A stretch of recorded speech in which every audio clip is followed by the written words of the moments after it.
육대장. 신선한 양지, 건강한 대파, 오래 끓인 사골 육수. 육개장 한 그릇에 온 힘을 다하니까 건강하다.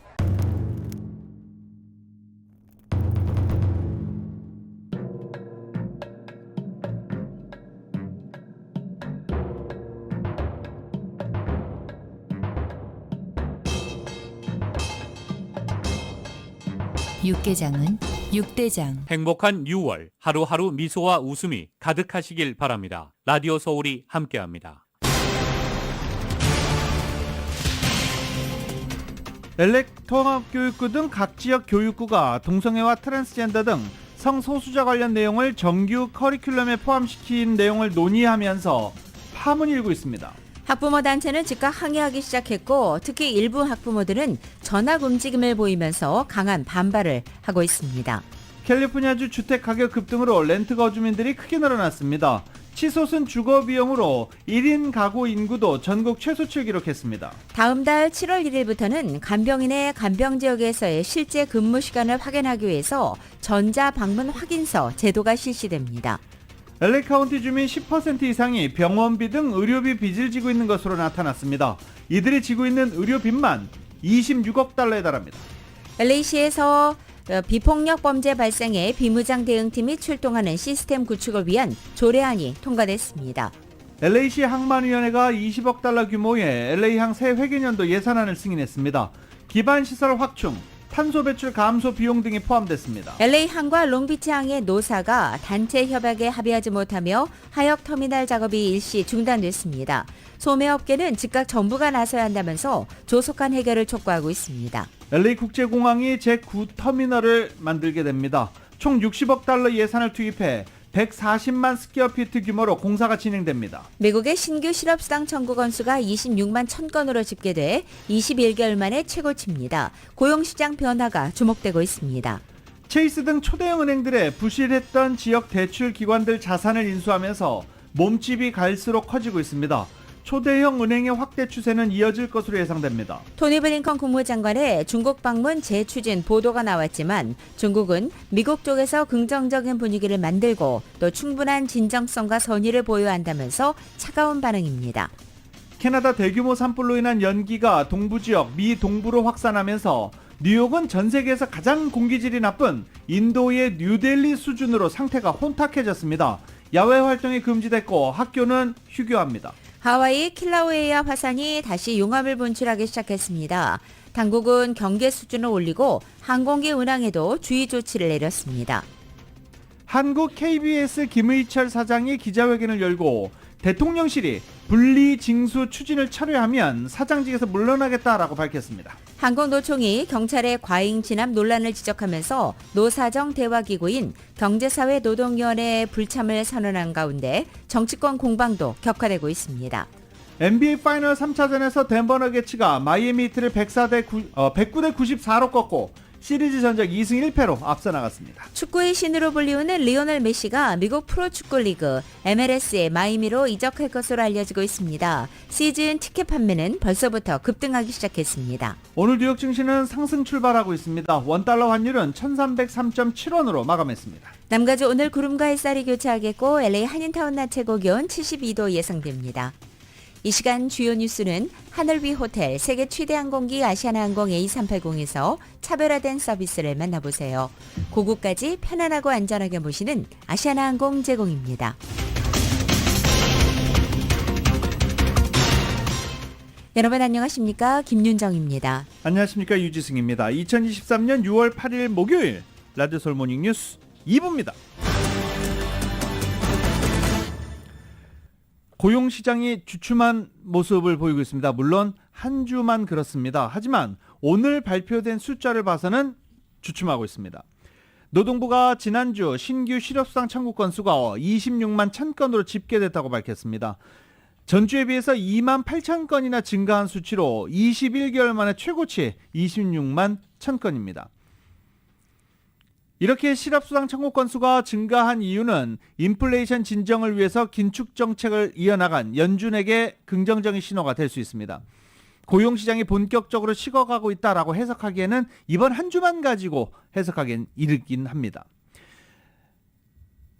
오는 13일과 14일 연방공개시장위원회 정례회를 앞둔 연준, 현재 계속 실업수당 청구 건수, 고용시장 탄탄한 것, 그리고 비농업 일자리 증가한 것, 이런 것들을 두고 기준금리 인상과 관련해서 고민이 깊어질 것으로 보이고 있습니다.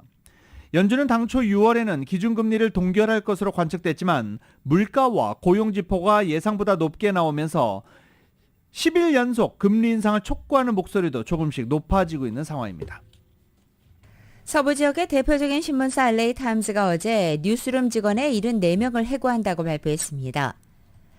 직원들에게 보낸 글을 통해서 경제 환경과 업계가 직면한 특별한 도전으로 인해 긴급한 결정을 하게 됐다며 정리 해고와 구조조정 계획을 밝힌 것입니다. 이번에 해고되는 74명은 뉴스룸 전체 직원의 약 13%에 해당됩니다. 해고 대상에는 일부 관리자를 포함해 정규직과 임시직 직원들이 포함됐고 기자 직종은 대부분 자리가 유지되지만 일부 사진 기자와 편집자, 제작 지원 인력이 감원되는 것으로 전해지고 있습니다. 한편 신문은 정리해고 소식을 전하는 기사를 통해서 자사 매출이 2020년 초까지 늘었지만 코로나 팬데믹 이후 광고 수익이 대폭 줄었고 디지털 구독자 수도 55만 명 수준에서 정체됐다고 설명하기도 했습니다. 지난해에는 워싱턴 포스트를 비롯해 CNN, MSNBC, NPR 등 매체들이 잇따라 기자와 직원들을 해고한 바 있습니다. 전 세계에서 공기의 질이 가장 안 좋은 것, 중국도 물론 안 좋은 탑10 안에 항상 들어가고 있습니다. 그래도 1위는 인도 뉴델리입니다. 인도 뉴델리의 공기질은 최근 몇 년간 계속 전 세계에서 가장 좋지 않은 도시로 나타나고 있습니다. 그런데 지금 뉴욕이 그렇습니다. 캐나다 대규모 산불로 인한 연기가 미 동부 지역으로 확산하면서 전례 없는 대기질 악화 사태를 맞고 있습니다. 지금 뉴욕이 뉴델리 수준으로 대기 상태 혼탁해졌고 야외 활동 금지됐고 학교도 문을 닫았습니다. YTN입니다. 걷잡을 수 없이 번지는 산불, 희뿌연 연기가 매서운 기세로 퍼져나갑니다. 소방 헬기가 공중에서 맞불을 놓으며 방화선을 치고 있지만 역부족입니다. 예년보다 일찍 시작된 캐나다 산불은 전례 없는 피해를 기록하고 있습니다. 지난 10년 평균의 10배 이상 면적이 불에 타면서 벌써 남한 전체 면적의 40%인 400만 헥타르가량이 잿더미가 됐습니다. And across the country as of today, there are 414 wildfires burning, 239 of which are determined to be out of control. 캐나다 산불로 인한 연기는 바람을 타고 미국 뉴욕과 필라델피아, 워싱턴 DC까지 퍼졌습니다. 뉴욕의 공기질 지수가 역대 최악을 기록하며 세계에서 가장 나쁜 인도 뉴델리 수준으로 떨어졌고 미 동부 도시 곳곳에서는 코로나 이후 사라졌던 마스크가 재등장했습니다.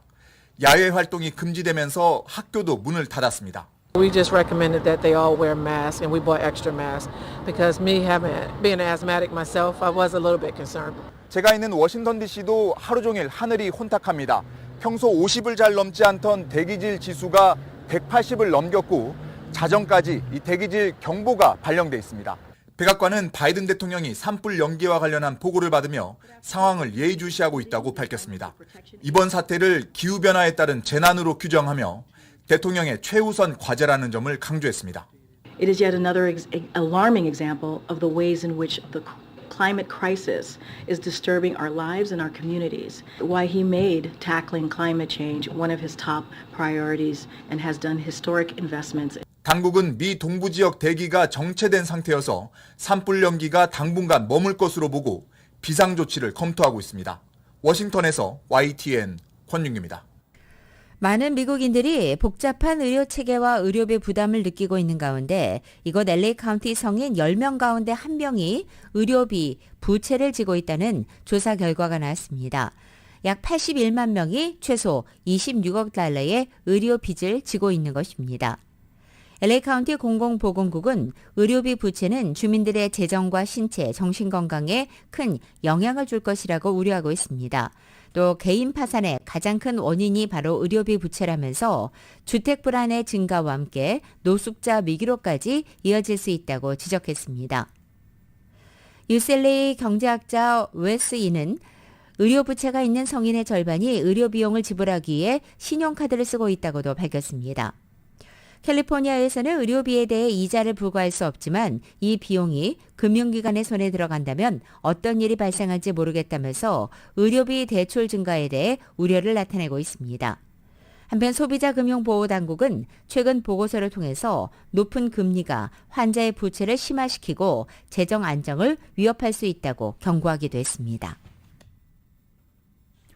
일부 간병인들이 근무 시간을 실제로 채우지 않고 거짓 보고를 하는 경우가 많아서 전자 방문 확인서 제도가 다음 달부터 실시됩니다. 이은 기자가 보도합니다. 한인사회에서 시니어층의 간병인 수요가 높아지면서 가족 구성원들이 직접 간병인을 하는 것도에 대한 관심도 덩달아 높습니다. 메디칼 수혜를 받는 시니어층은 간병인 서비스를 받을 수 있는데 정부가 지정하는 간병인 서비스 외에도 가족 구성원 중 한 명이 거동이 불편한 가족 구성원을 직접 케어하려는 경우도 많습니다. 메디칼 수혜자들에게 제공되는 간병인 서비스는 정부기관에서 간병인 급여를 제공하는데 만일 가족 구성원이 직접 간병인으로 나서면 정부가 제공하는 간병인 급여를 가족이 지급받게 됩니다. 한인들의 간병인 수요는 팬데믹을 기점으로 폭증한 것으로 나타났습니다. 코로나 팬데믹으로 사람들이 몰리는 노인 아파트나 양로병원을 기피하고 개인 집에서 간병인 돌봄을 받는 것을 선호하는 한인들이 늘어난 데 따른 것입니다. 제프리 LA 한인회 사무국장에 따르면 최근에는 외부에서 사람을 간병인으로 들이기보다는 거동이 불편한 시니어를 가족 구성원이 직접 돌보는 것을 선호하는 경우가 많아 집에 있는 가족이 직접 간병인으로 나서는 경우가 적지 않습니다. 아무래도 모르는 분들한테 본인 예를 들어 간병인이 하는 역할 중에는 아프신 분을 목욕을 시키거나 마켓 장을 보거나 약국을 대신 모시고 가거나 이런 경우들이 많은데 아무래도 모르는 분보다는 가족이 편해서 가족을 지정하는 경우도 있고 또한 외부 간병인의 경우 수기로 근무 시간을 작성하는 방식으로 근무 시간을 제출하다 보니 실제 간병인들이 원래 근무 시간을 채우지도 않고 돌아가는 경우가 많아 이에 대한 시니어들의 불만이 늘어난 것도 가족 간병인을 선호하는 원인이 되고 있습니다. 예를 들어 하루 8시간을 도와주게 되면 당연히 8시간을 실제로 거기에서 근무를 해야 되는데 실제로는 3시간만 하고 8시간을 근무를 한 걸로 했다고 한다고 하든가 이런 식으로 하는 사례들이 있어가지고 좀 더 이 간병인에 대한 실제로 근무에 대한 것들을 좀 더 강화하는 차원에서 이런 제도가 도입된 것으로 알고 있습니다. 간병인들의 근무 시간이 고무줄식으로 운영되면서 다음 달 1일부터는 외부 간병인들의 실제 근무 확인을 위한 전자방문 확인서 제도가 실시되는데 새로운 전자방문 확인서 제도를 알리는 세미나가 LA 한인회에서 개최됩니다. 이 세미나에서는 전자방문 확인서 시스템에 대한 설명과 더불어 외부 간병인들의 근무 시간 추적에 대한 설명이 주로 이룰 예정입니다. 세미나 적어는 40명으로 간병인으로 근무하기를 희망하는 한인들이 대상으로 세미나 관련 문의는 전화번호 213-999-4932로 연락하면 됩니다. 이번 세미나는 오는 20일과 27일 오후 2시 두 차례에 걸쳐 웨스턴길에 위치한 LA 한인회관에서 진행됩니다. 라디오 서울 뉴스 이은입니다. 6월 성소수자의 달을 맞아 관련 행사와 정책 시행이 늘어나면서 이에 따른 물리적인 충돌도 이어지고 있습니다. 특히 교육 정책을 놓고 학부모들과 LGBTQ+ 지지자들의 입장이 첨예하게 부딪히면서 몸싸움까지 보고되고 있습니다. 캘리포니아 주정부와 검찰청장은 이 각 교육부에 관련 정책을 시행하라고 강공을 펼치고 있어서 커뮤니티와 주민들 사이에 갈등의 골도 깊어지고 있습니다. 게빈 뉴섬 캘리포니아 주지사와 라포타 검찰총장이 어제 초등학교 1학년부터 5학년에게 제공하는 사회학 라이브 프로그램을 거부하기로 결정한 테미큘라 통합교육부 이사회 측에 서한을 보냈습니다. 이사회의 결정과 관련된 정보를 요청한 것입니다. 여기서 말하는 사회학 라이브 프로그램은 게이, 양성애자, 트랜스젠더를 포함한 다양한 그룹의 사회적 기여를 교육하는 커리큘럼입니다. 이에 주지사 사무실과 라폰타 총장은 교육부에 관련 내용이 포함되어 있는 포괄적인 커리큘럼을 제공하지 않을 경우에 법적 조치를 할 수 있음을 암시하면서 교육부를 압박하고 있는 것입니다. 이런 가운데 지난 6일에는 글렌데일 통합교육부 이사회에서 6월을 성소수자의 달로 선포하는 결의안을 채택하려다가 회의장 밖에 집결해 있던 지지자들과 반대자들이 몸싸움을 벌여 경찰에 출동했고 경찰의 이 가운데 3명이 체포되게 됐습니다. 또 LA 카운티 슈퍼바이저 위원회는 6일 만장일치로 LGBTQ+ 위원회를 구성하기로 결정했습니다. 이 LGBTQ+ 위원회는 카운티 산하 각 부서에 관련 정책과 교육이나 예산 같은 사항에 대해 조언을 하고 LGBTQ+ 문제에 대한 보고서를 제공하게 됩니다. 1시간 전에 소개해드리면서도 실소가 나왔었는데요. 이게 또 전해드려야 하나 마나 고민을 하다가 이 의원 이름이라도 기억하시라고 또 전해드립니다. 매장 내 직원 안전 강화 법안이 주 상원을 통과했습니다. SB 553입니다. 데이브 크로테스 의원이 발의한 이 법안은 비즈니스 등에서 종업원들을 절도범들로부터 안전하게 지켜야 하는 그런 법안입니다. 설명 멋있죠? 법안 내용은요. 절도범이 가게에 침입했을 때 대응하지 마라. 이게 법입니다. 이런 초등학생 같은 법안을 내는 데이브 크로테스 의원 이름이라도 기억하시라고 제가 다시 한번 전해드립니다. 이 법안에 따르면 업주는 직원에게 절도범 대응을 강제할 수 없다도 포함되어 있습니다. 어떤 업주가 비즈니스에 강도가 들었는데 네가 나가서 싸워라 하고 종업원 등을 미는 업주가 어디 있겠습니까? 실제로 캘리포니아주에서 매장 절도 관련 폭력 사건 끊이지 않아서 나오는 법안으로 지금 해석이 되고 있습니다. 이 법안은 50개 소매업체들이 강력하게 반발하고 있습니다. 캘리포니아 소매연합은 법안을 결사반대한다며 절도범을 막지 말라는 것은 오히려 절도범들에게 절도 행위를 부추길 것이다 라고 비난하기도 했습니다. 크로테즈 의원은 법안은 하원 공공정책위원회로 넘어가기 전에 일부 조항이 수정될 것이다. 자기도 이 법안을 내놓고 상원을 통과할지 몰랐던 게 아닐까 이런 생각도 해봅니다. 하원에 넘어가기 전에 일부 조항을 수정한다라고 밝혔습니다. LA시에서 발생하는 비폭력 범죄 같은 911 응급신고 상황에 무장경찰 대신에 비무장 대응팀이 출동하는 시스템이 가시화됩니다. 비무장 대응팀 창설에 첫걸음을 내딛는 조례안이 LA시의회를 최종 통과했습니다. LA시의회는 지난 6일 전체 회의에서 시 관계 부서들의 비무장 대응팀 사무소에 틀을 만들기 위한 보고서를 요청하는 조례안을 만장일치로 통과시켰습니다. 이 조례안에는 시 최고 행정 책임자에게 120일 이내에 비무장 대응팀 시범 운영의 성과 관리와 또 평가 프로그램을 개발하도록 지시하는 내용이 포함됐습니다. 또 LA경찰국인 LAPD에는 90일 이내에 무장경찰에서 비무장 대응팀으로 적절히 전용될 수 있는 911 신고 유형 목록을 보고하도록 지시하는 내용도 포함됐습니다. 앞서 지난 3월에는 LAPD 노조 측에서 경찰이 아닌 비무장 대응팀이 출동해서 처리할 수 있는 신고 종류 28개 목록을 제시한 바 있습니다. 라디오서울 모닝뉴스 함께하고 계십니다. 모닝뉴스 2부 미국과 로컬 소식은 정말 핫하고 촉촉하고 맛있는 사상 최고의 맥도날드 버거가 있습니다. 그 누구보다 먼저 먹고 싶은 맥도날드 제공입니다.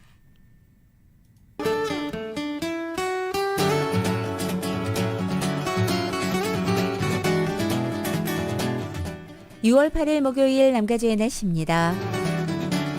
남가주 지역 오늘 구름과 햇살이 교차하면서 어제보다 맑은 하늘 드러내겠습니다. 낮 기온도 어제보다 2도에서 4도가량 올라서 대부분 지역 70도를 올라서겠고 평년 기온에 가까워지겠습니다. 금요일인 내일은 다시 흐려지기 시작합니다. 낮 기온도 다시 떨어지겠고 특히 주말인 토요일과 일요일은 보다 흐린 날씨와 함께 낮 기온 60도 후반대에 머물면서 서늘한 날씨 이어지겠습니다. 이렇게 흐느리고 서늘한 날씨는 다음 주 초반까지 이어지다가 중반을 넘으면서는 보다 맑고 온화한 날씨가 찾아오겠습니다. LA 한인타운 오늘 낮 최고 기온 72도, 밤 최저 기온은 60도, 오렌지 카운티 지역은 75도, 60도, 밸리와 일랜드 엠파이어 지역은 76도, 57도, 해안 지역은 65도, 58도로 예상됩니다. 한국은 오늘 새벽까지는 수도권을 중심으로 폭우가 쏟아지겠고 오후부터는 점차 맑아지겠습니다. 서울의 오늘 아침 최저 기온이 62도, 낮 최고 기온 81도로 예상됩니다. 라디오솔 모닝뉴스 2부 이 시간은 1250만 불, 교통사고 최고 보상, 교통사고 전문 천재 변호사 리차드 호프만, 메디케어 시니어를 위한 전문의 허가가 아주 빠른 한인 최고 최대의 서울 메디칼 그룹, 총 20억 달러의 승소, 크고 작은 교통사고와 상해, 브라이언 타필라와 시질러, 고객 한 분 한 분과의 릴레이션십을 생각합니다. 당신의 든든한 금융 파트너 CBB뱅크 공동 제공입니다.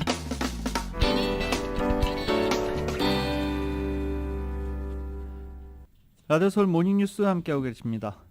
캘리포니아주에서 주택 가격이 최근 수년 새 급등하면서 세입자 인구가 늘어나고 있습니다. 치솟은 주거 비용으로 1인 가구 인구도 전국에서 가장 낮은 수치라고 합니다. 정현호 기자가 보도합니다. 최근 공개된 연방 센서스 집계에 따르면 2020년에는 가주에서 전체 하우징 유닛 중에 세입자가 차지하는 비율이 거의 절반에 가까운 45.5%로 나타났습니다. 이 수치는 2010년에 세입자 퍼센티지인 44%에 비해서 소폭 늘어난 것입니다. 캘리포니아주는 전국에서 세입자 인구가 두 번째로 가장 많은 지역입니다. 전국에서 가장 세입자 비율이 많은 곳은 뉴욕으로, 뉴욕은 전체 하우징 유닛 중에 49.7%가 세입자로 집계됐습니다.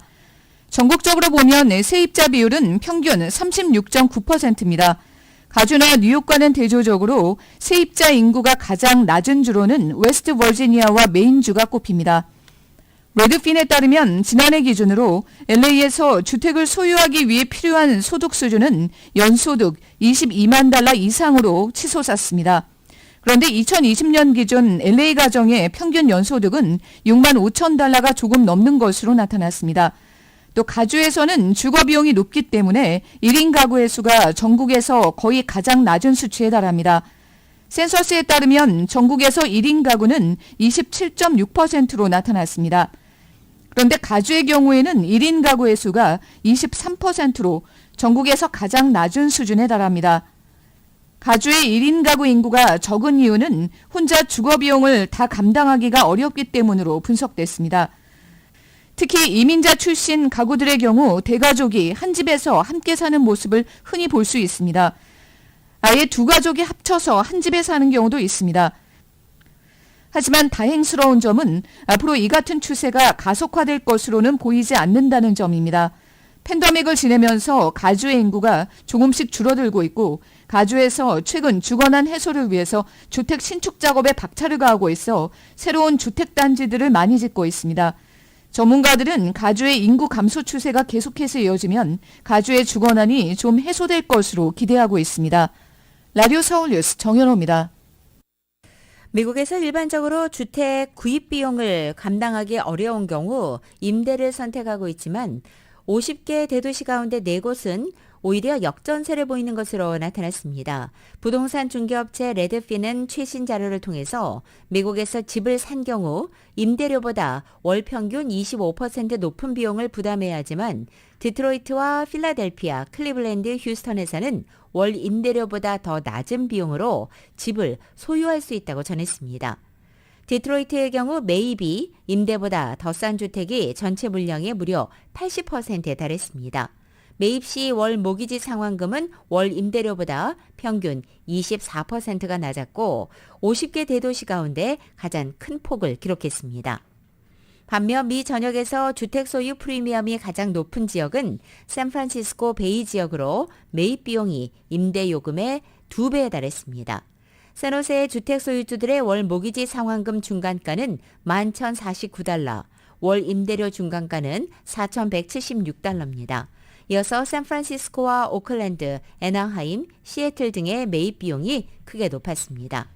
레드핀 측은 주택 소유가 자산 구축 기능을 하지 못하면 굳이 더 많은 비용을 들여서 구입하려는 의지가 줄어들고 있다고 말했습니다. 돌리 파튼 상상력 도서관. 얘기를 들으면 약간 동화스럽기도 하죠. 돌리 파튼의 상상력 도서관 법안 SB 1183이 어제 캘리포니아 전역으로 확대됐습니다. 이 프로그램은 가구 소득에 상관없이 출생부터 5세 미만의 어린이들에게 매달 한 권의 책을 무료로 제공하는 법안입니다.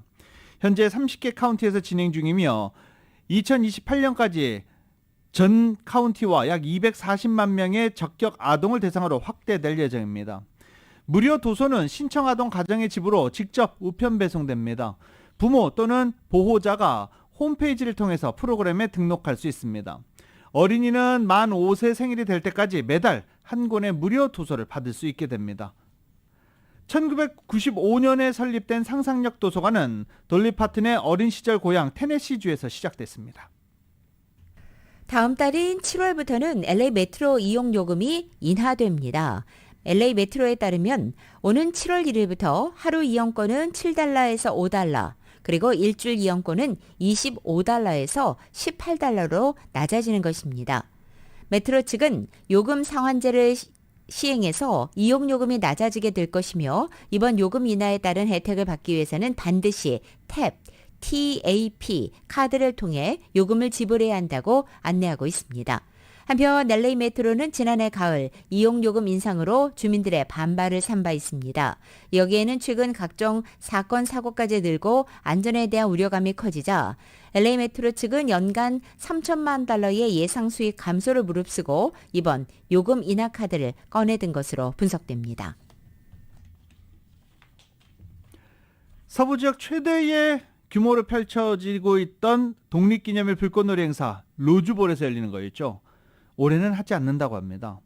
로즈볼 측은 아메리칸 페스트 독립기념일 불꽃놀이 행사를 개최하는 대신 미시시피주를 기준으로 서부 지역에서 최대 불꽃놀이 행사 늘 해왔는데 손실이 너무 크다라고 밝혔습니다.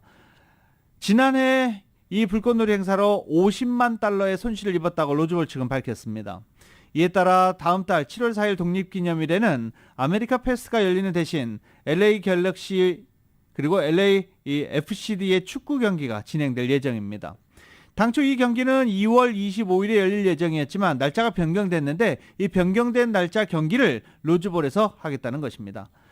경기 티켓은 이미 완판됐지만 경기 후 열리는 불꽃놀이는 스테디움 주변에서 즐길 수 있다라고 덧붙이기도 했습니다. LA 국제공항에 새로운 제9 터미널이 들어섭니다. LA 공항공사는 LAX 터미널 현대화 프로젝트 일환으로 추진되는 터미널 9의 청사진을 새롭게 공개한 것입니다. 새로운 터미널 9은 공항 밖 세플베다 블루버드 동쪽편에 신축됩니다. 총 $60억 예산이 투입되는 새 터미널 면적은 140만 스퀘어피트로 탐브래들리 터미널에서 확장 공사 중에는 웨스트 게이트보다 40%나 넓은 규모입니다.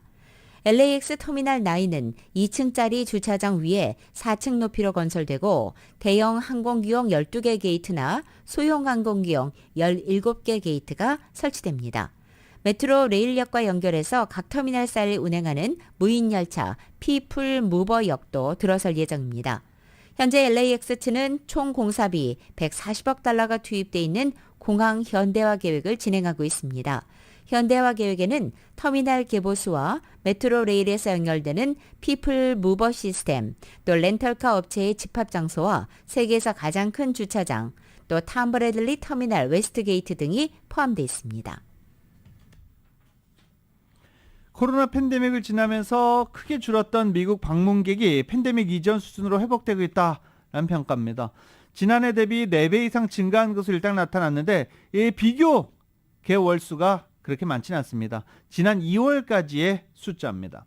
지난 2월까지만 봐도 한국에서 온 방문객 수는 지난해 같은 기간과 비교해 400% 이상 늘어난 것으로 집계됐습니다.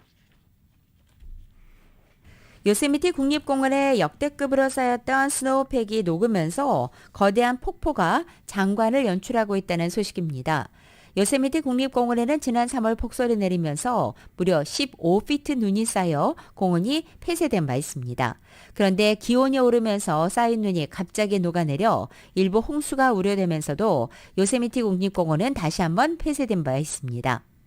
하지만 요세미티 국립공원 측은 최근 몇 주 동안 공원에 여러 곳들을 점차 오픈하고 있고 이에 관광객들은 자연의 아름다운 경관을 직접 보기 위해 공원을 찾고 있다고 밝혔습니다. 로키마운틴과 밸리에서 흘러나오는 요세미티 국립공원의 수많은 계단식 폭포들은 올해 엄청난 폭포수를 쏟아내고 있고 공원의 다른 지역에서도 작은 폭포들이 발견되고 있습니다. 여러 폭포들 중에 요세미티 폭포는 요세미티 밸리 부근, 특별히 요세미티 빌리지와 요세미티 밸리 로지 근처에서 구경할 수 있다고 국립공원 측은 설명했습니다. 요세미티에서 폭포를 구경하기 최적의 시기는 5월과 6월이지만 올 시즌에는 보다 많은 눈이 쌓여 있는 만큼 이 시기가 더 연장될 수 있을 것으로 전망한다고 밝혔습니다. LA 항과 롱비치항의 일부 하역 터미널이 중단됐습니다. 임금과 복지 혜택을 포함한 단체 협약 내용을 놓고 노사 간 협상이 지지부진해지자 노조가 파업을 한 탓입니다. 물류 대란으로 홍역을 치렀던 소매업계는 항만 하역 작업이 차질을 빚으면서 파업 전운이 감돌고 있는 것을 우려하면서 노사 간의 빠른 합의를 위해 백악관이 나서야 한다며 조속한 해결을 촉구하는 목소리를 높이고 있습니다. 지난 1일 별세한 한인사회 원로인 고 민병수 변호사의 장례식이 이번 주 토요일인 10일 오전 10시 LA 한인타운 남가주 새누리교회에서 열립니다. 유가족으로는 미망인 캐롤 민 씨와 장남 크리스토퍼, 차남 티모시 씨가 있으며 연락처는 캐롤라인 심 씨, 전화 213-447-5475, 213-447-5475번입니다. 세계에서 가장 활발한 화산이죠. 하와이 칼라우에아 화산이 다시 용암을 분출하기 시작했습니다. 경계 수준도 올라갔고 항공기 운항에 주의 조치도 내려졌습니다. 그런데 화산가스로 인한 인체, 가축, 농작물 피해가 우려되고 있습니다. Y10입니다. 하와이 섬 킬라우에아 화산이 석 달 만에 다시 분화 활동을 시작했습니다. 하와이 화산 관측소는 현지 시각 7일 새벽 4시 44분쯤 화산 정상부 분화구에서 폭발이 시작됐음을 보여주는 빛을 감지했다고 밝혔습니다. 관측소는 용암이 분화구 바닥에서 15m 높이로 계속 솟구치는 상황을 웹카메라로 확인했습니다. 화산 활동이 분화구에서만 이루어지고 있지만 경계 수준을 주의에서 경고로 상향 조정했습니다. 항공 기상 코드는 황색에서 적색으로 최고 등급까지 높였습니다. 관측소는 킬라우에아 화산이 인구 집중 지역인 호놀룰루에서 350km가량 떨어져 있어 영향은 제한적으로 받습니다. 하지만 독성 물질이 포함된 화산가스와 분진으로 인체와 가축, 농작물들에 피해를 줄 수 있다며 주의를 당부했습니다. 킬라우에아 화산은 세계에서 가장 활발한 화산 가운데 하나로 가장 최근 분화는 올해 1월부터 3월 초까지 61일간이었습니다.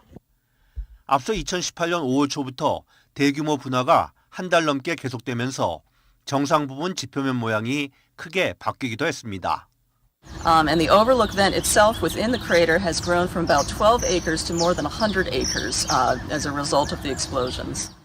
분화와 함께 지진도 잇따라 발생해 700채의 주택과 건물이 파손되는 피해를 냈습니다. YTN 이종수입니다.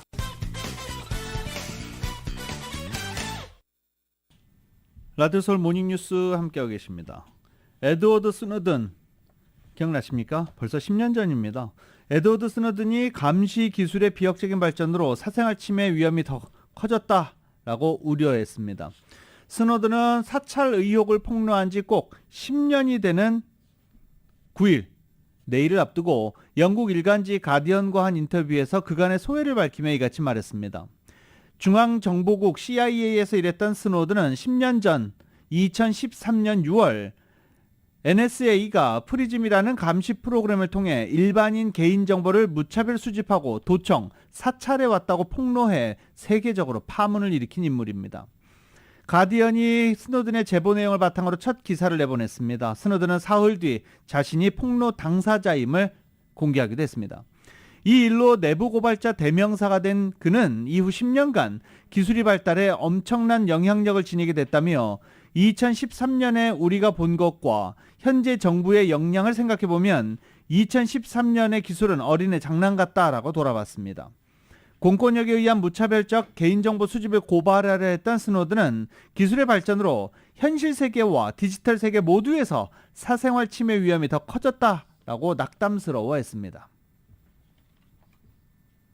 가상화폐의 테라 루나 폭락 사태 핵심 인물 곤도형 대표가 몬테네그로에서 체포된 상태에서도 거액을 빼돌린 정황이 포착됐다고 단성한 서울 남부지검 금융증권범죄 합동수사부장이 어제 밝혔습니다. 이 테라 루나 사태의 수사를 이끄는 담부장은 권 대표가 지난 3월 붙잡힌 이후 루나 파운데이션 가드 LFG 소유의 가상화폐 지갑에서 2,900만 달러 상당을 인출한 것을 파악해 추적 중이라고 말한 것입니다. 이와는 별도로 미국 증권거래위원회 SEC는 지난 2월 권 대표를 사기 혐의로 고발하면서 비트코인 10,000개를 빼돌려 현금화한 뒤 이것을 스위스은행에 예치했다고 적시한 바도 있습니다. 한편 한국과 미국의 권 대표 신병 확보장과 관련해 담부장은 한국에서 형이 집행된 뒤에 미국에서 수용 생활을 할 수 있다고 밝혔습니다. JP 모건 체이스 등 초대형 은행, 메가 은행들이 지역 대출 기관들의 잇따른 부실 이후 자산을 인수하면서 몸집이 갈수록 커지고 있다고 블룸버그 통신이 보도했습니다.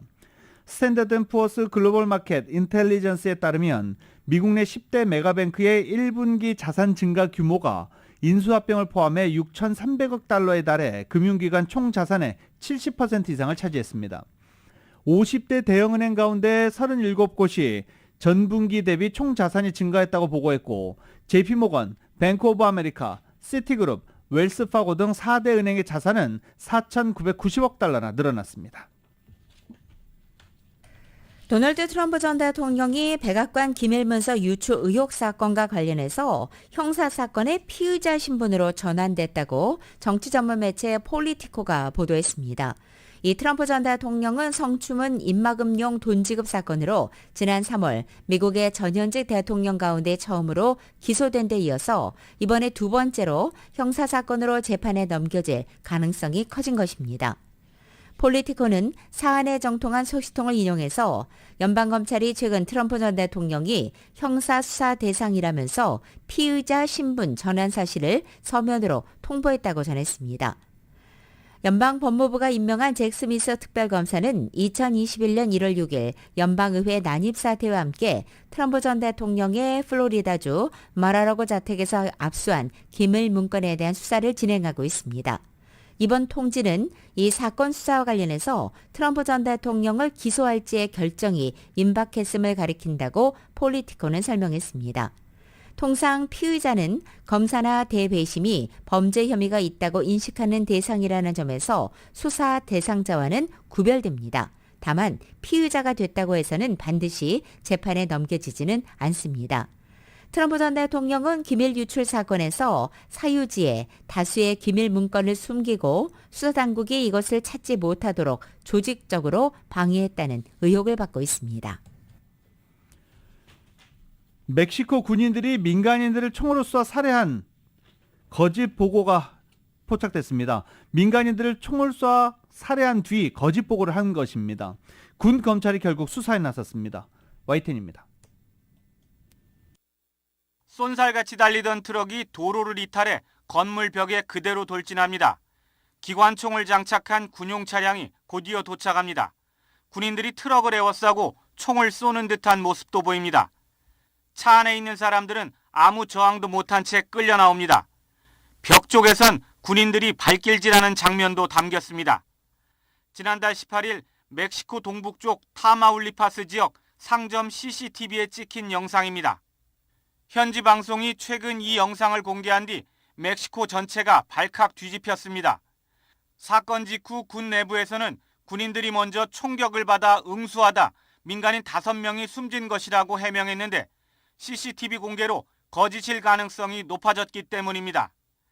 CCTV를 분석한 전문가는 군인들이 총기를 집어 사망자에게 쥐어주는 등 범죄 현장을 마치 라이벌 조직 간 총격전처럼 꾸미려 한 정황이 있다고 말했습니다. 군에 대한 비판 여론이 들끓자 오브라도로 대통령이 직접 나섰습니다. 오브라도로 대통령은 집권 후 사법 단속권에서 열차 운행이나 공항 관리까지 유례가 없을 정도로 많은 역할을 군대에 맡겼습니다. 하지만 군에 의한 인권 침해와 폭력 사건도 잇따르는 등 부작용도 만만치 않았습니다. 이런 와중에 무자비한 민간인 처형이 의심되는 이번 사건까지 터지면서 군을 최대한 활용해온 멕시코 정부의 핵심 정책이 여론의 엄중한 시험대에 오르게 됐습니다. YTN 황보현입니다.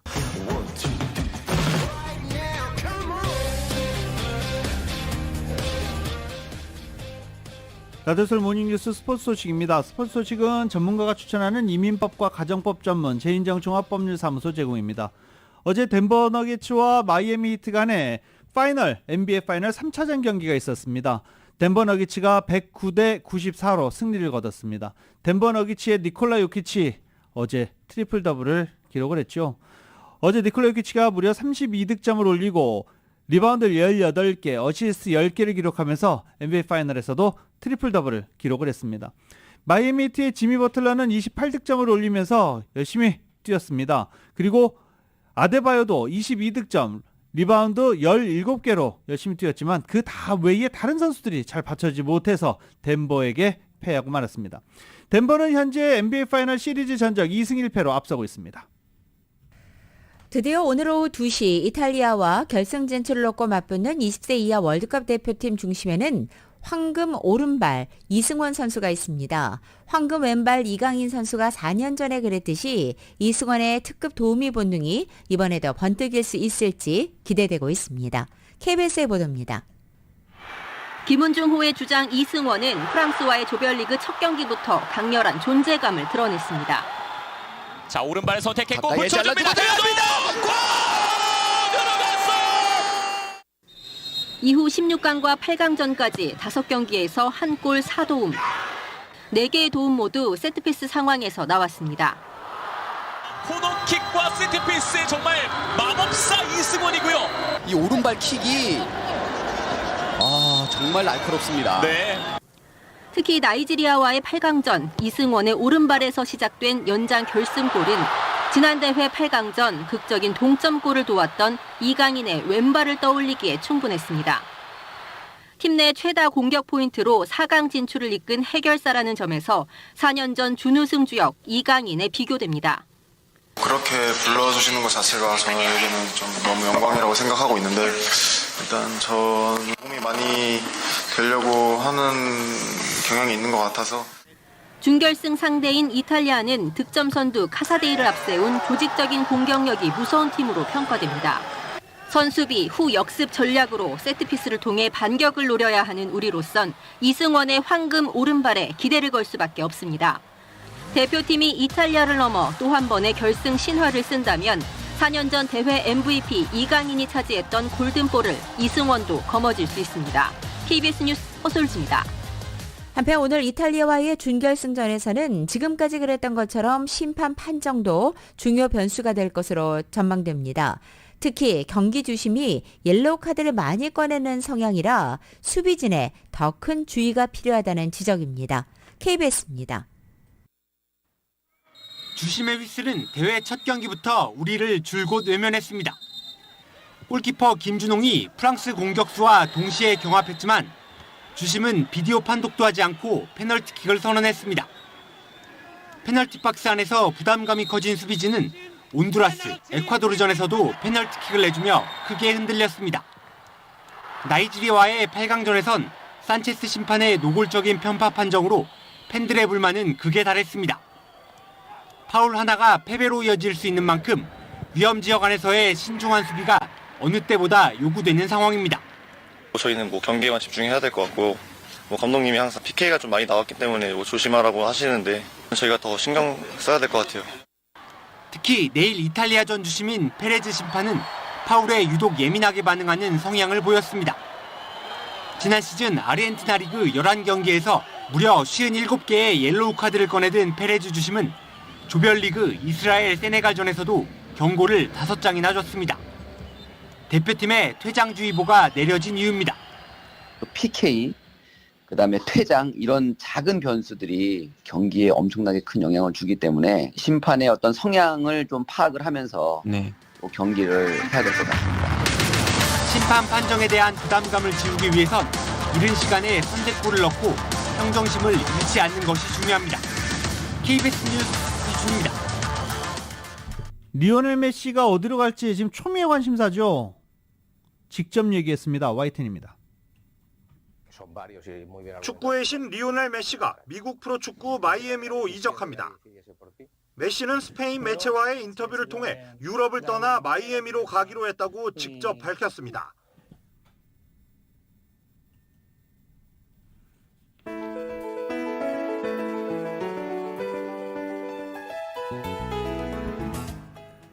(2023년 6월 8일) 목요일에 전해드린 라디오서울 모닝뉴스 여기서 마치겠습니다. 제가 메시 목소리까지 딱 내보내드리려고 했는데 시간이 그렇게 되지는 않았습니다. 메시가 미국으로 온다고 합니다.